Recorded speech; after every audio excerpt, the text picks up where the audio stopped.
everyone, and welcome back to day 4 of Weekday Wonders. Today we will be focusing on our hips and our bums. To start, we'll move to the front of our mat and come into mountain pose, so our standing posture.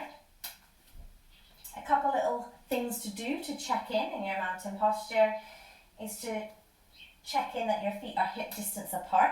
So we might decide to take our fingers towards our hip bones and draw a line straight down towards the floor to find our true hip distance. We might also decide to lift up our toes so we can feel the 3 corners of our feet firmly planted down into the ground, and then slowly spread the toes and plant them down as well. We may also decide to feel as if we're trying to lift up our kneecaps. So we're not locking our knees, but that lifting motion should start to engage the tops of our legs, so we're standing tall. Have a little check of what our shoulders are doing. So you may decide to squeeze them up towards the ears and then release. Maybe another time squeezing them up towards the ears and release. And rolling the shoulders back, bring the shoulder blades together and down the back. Allowing the hands to rest down at your side. And also making sure that our chin's not sticking out.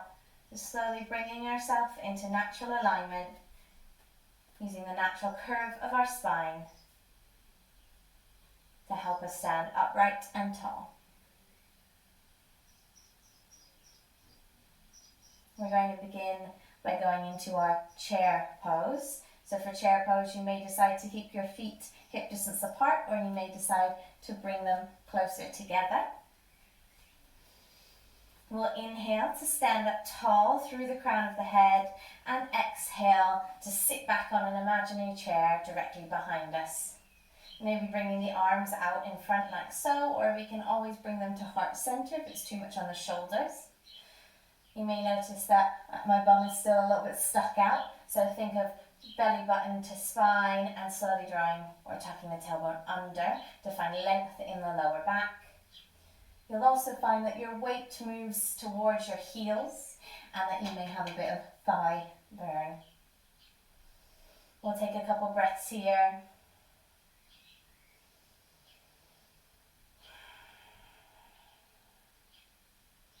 Finding strength in our inhales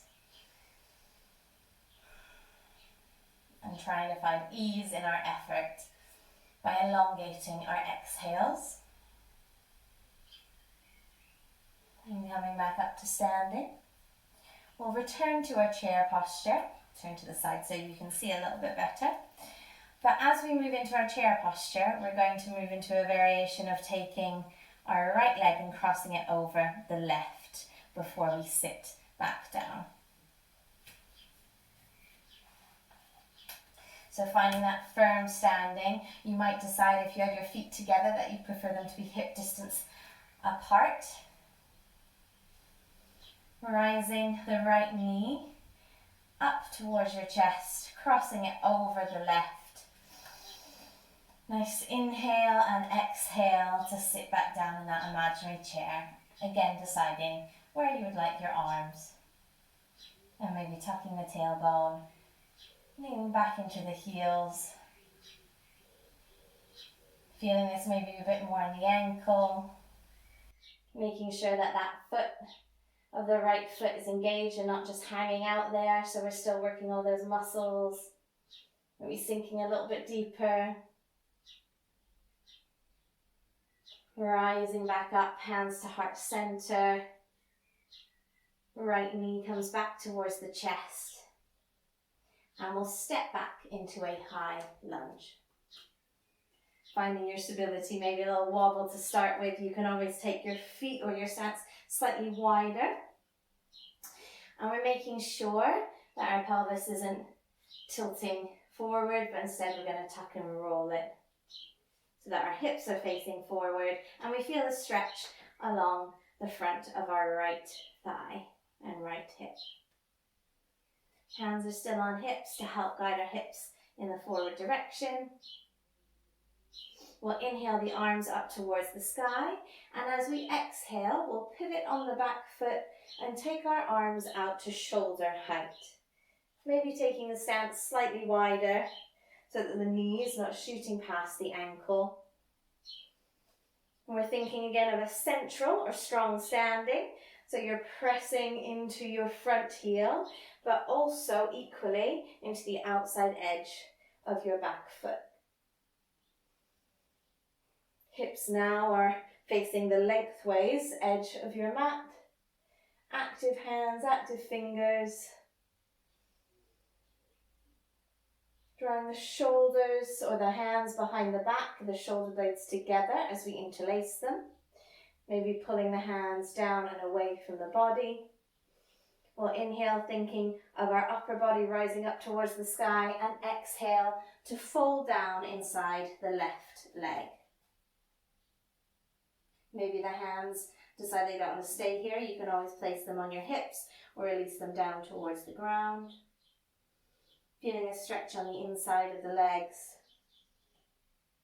And still feeling that strong foundation and the equal distribution of weight between the front heel and the outside edge of the back foot.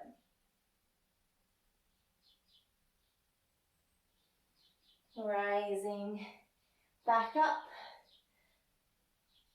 Turning both feet to face in. And heel toeing, so our stance is a little bit less wide. I'll turn and face you. And we'll take our toes out at a slight angle to the corners of our mat. And just like we pretended there was a chair behind us to begin with, we're now going to pretend there's a chair directly underneath us that we want to sit straight down onto. And I tend to find this a little bit easier by doing a little side to side shimmy rather than bum back, because then I tend to go into more of a squat. A little shimmy side to come down nice and centrally, as if my body is in between two panes of glass. Hands, maybe you decide to keep on the hips or at heart center, or the option of our cactus arms. And nice and active through the fingertips, thinking of pulling the tops of the palms to the back of the room so the shoulder blades draw together. Feeling a burn in those legs again. Taking a couple breaths here, maybe inviting some movement. Feel free to do some dips. Or maybe experiment with lifting one heel at a time. Or perhaps trying both if it's an okay balance day. One more breath here. And on an exhale, coming up and bringing our arms back to shoulder height. And then turning into warrior two, this time with our right knee bent and our left foot turned with the toes facing the long edge of the mat. Maybe having to take our stance a tiny bit wider compared to our goddess pose. So we're thinking of our hips starting to come more to the long side of our mat. It's okay if they're slightly off to the side, if that helps support the stacking of the knee over the ankle. And looking out over our front fingertips. Feel free to have a little check to make sure that the back arm isn't flailing around. Interlacing our hands behind our back. Maybe pulling the palms down and away. Inhaling to stand up tall and exhaling to come down towards the inside of the right leg. Maybe choosing to release the hands down inside the leg also.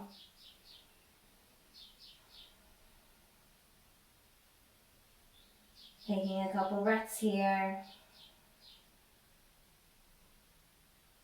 Using your exhales to release any holding on.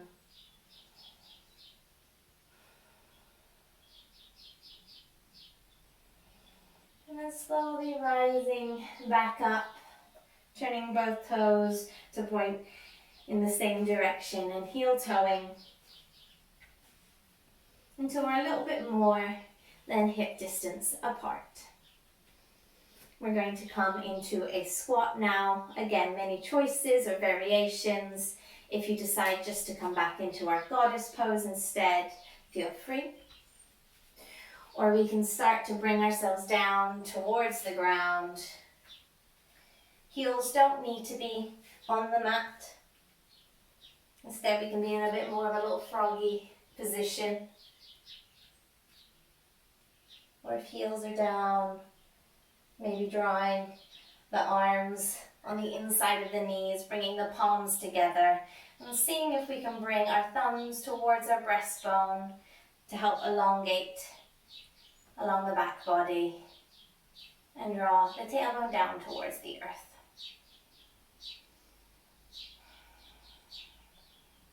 Taking a couple breaths here. Maybe closing the eyes.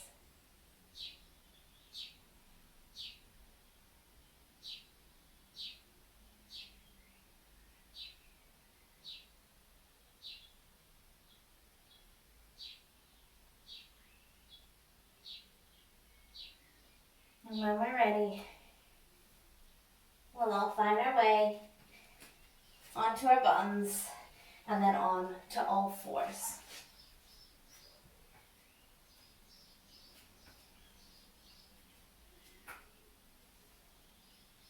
Planting our wrists roughly underneath our shoulders and knees roughly underneath the hips. Bringing the front body up to meet the back body, making sure we're lifting up away from the ground. We'll extend our right leg behind us and lift the right heel up. And we're going to bend our knee as if we're trying to stomp on the ceiling. A nice active foot. And we're going to do a few what I call donkey kicks, where we're going to kick that foot up towards the sky. Again, as if we're really trying to stomp on the ceiling above us. After a couple, you might already feel it a bit in your bum. We'll do a few of these, focusing on the breath as you're doing them to help maybe distract from the sensation. We'll release down for a second, maybe come off the wrists.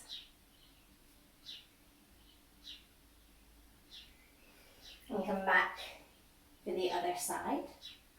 So this time left leg extended behind us, left heel up, and then bringing the sole of the left foot as if we're trying to step on the ceiling, and inviting the movement of our donkey kicks. Making sure we're not sagging down in the front body and we're still lifting up, engage, firmly planting those fingerprints into the mat. It may feel a bit weird, but trust me, your leg's not flailing around as wildly as you think. Releasing down, taking a little break for the wrists. Coming back onto all fours. I'm going to do the left side first here so you can see a little bit easier, but it doesn't matter what side you start with, as we will do both. We'll extend the leg behind us, lift it up again, and bend the knee. But instead we're going to move our knee out towards the side and then back down. Out towards the side and back down. And we'll continue this as well for a few rounds of breath.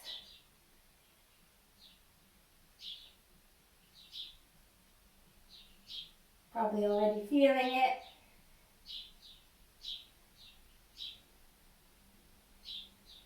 Releasing down and moving to the other side. Leg extended, heel lifted, bending the knee and taking it out towards the side. Kind of like you're a dog weeing on a fire hydrant. What a great visualization. Nice slow and controlled movement.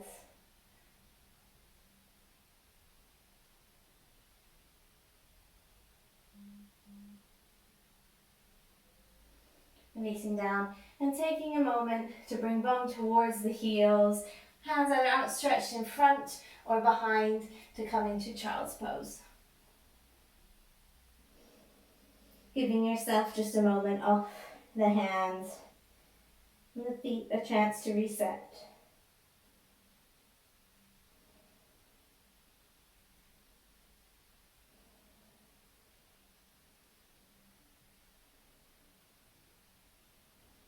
Before we move back to all fours to come into our pigeon pose. Now for pigeon pose, we'll start with our right knee and bring our right knee in between the hands at the front. Your choice whether you have the sole of the right foot roughly underneath the thigh, or maybe you walk it more towards the side, starting to get your shin to become more parallel with the top of your mat, or closer to being parallel, is probably more grammatically correct. I'm going to curl my back toes under just so that I can shimmy that back leg back and bring myself to come a little bit closer to being sat down on the mat below.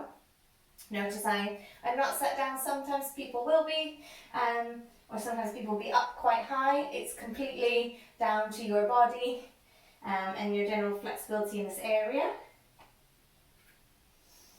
We'll inhale to rise up nice and tall, and as we exhale, we'll fold over the front leg, either resting the forehead on the mat, our arms, maybe our fists. Using each exhale to allow ourselves to settle or find more ease here.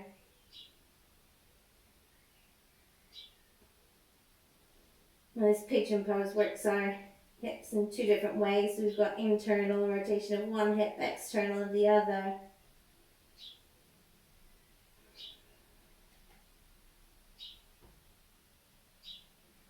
Particularly when I first started practicing yoga, I did find that this is a pose I would really hold on when I was in. And it does take time and practice to start to find yourself more comfortable and at ease here. But definitely worth it when you get there.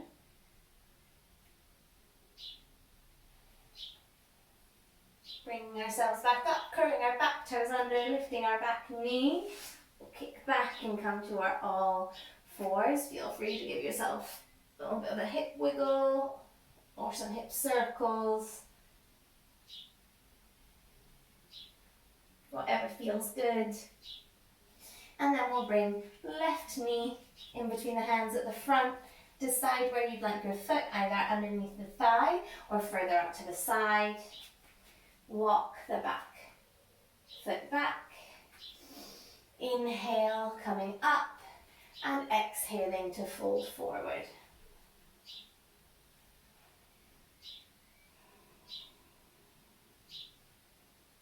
Noticing that your inhales will more spread across your back and side body. And your exhales will allow you to sink and rest closer to the earth.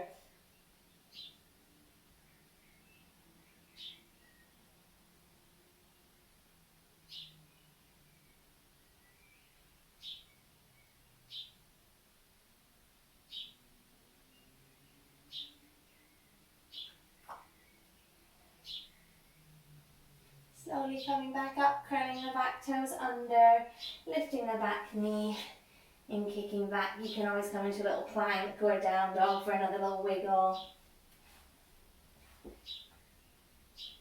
Bringing the knees down, swinging them out to the side so that you can come down onto your bum. If I turn to the side, that might make it a little easier to see. Extending the legs out in front of us. And one at a time, we'll take each leg and we're going to cradle it like it's a little baby. Again, it may look slightly different for you. Maybe the leg's down here, or maybe you can take the foot and put it in to the crux of the elbow. Thinking of your posture while we're here. Reminding yourself to sit up tall, rooted through your sit bones. Keeping the left foot engaged. Releasing down, going for the other leg.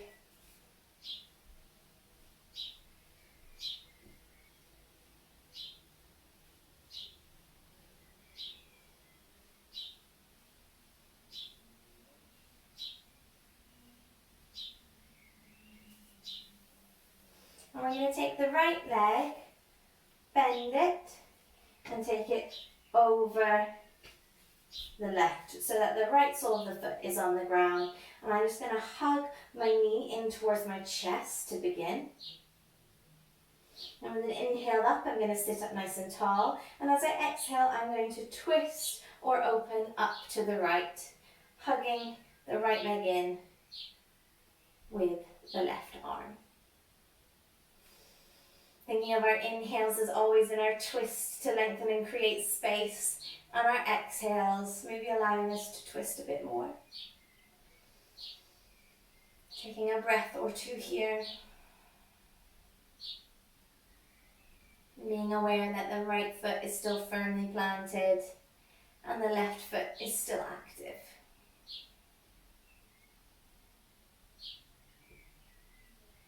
Releasing back to center and swapping for the other side. So this time bending left leg, crossing over the right, hugging into the chest to begin. And inhale up, and as we exhale, we'll twist or open up to the left-hand side.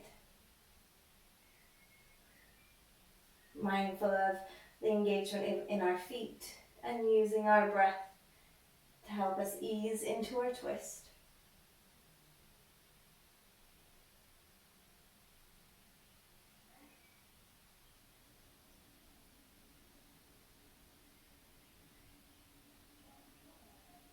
Slowly coming back to center, we'll draw the soles of the feet in towards each other. Hands don't need to be resting on the feet, they instead can be on the shins. We'll inhale to sit up tall and exhale to release some tension maybe in our hips.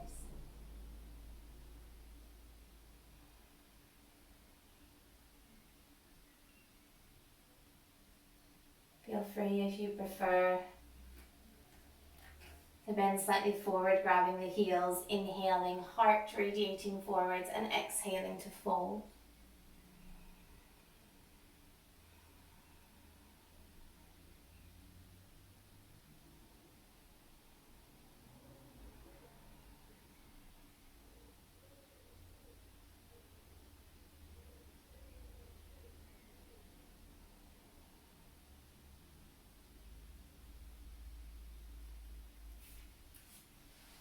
Wherever we are, we'll start to walk our hands back behind our body and bring our backs down onto the earth, soles of the feet still touching. If your lower back's lifted and it's not comfortable for the back, you can take your feet as wide as the mat and bring the knees in towards each other. Feeling the tailbone up and snuggling the lower back on the mat. Or if we feel calm, relaxed, and free of tension with the soles of our feet touching, please feel free to remain here, palms up towards the sky.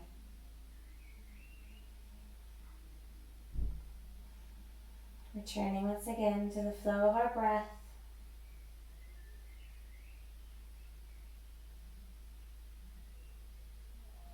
Staying here for as long as we need, even when the video stops.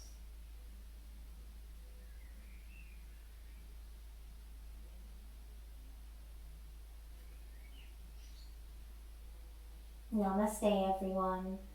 Thank you very much for your practice.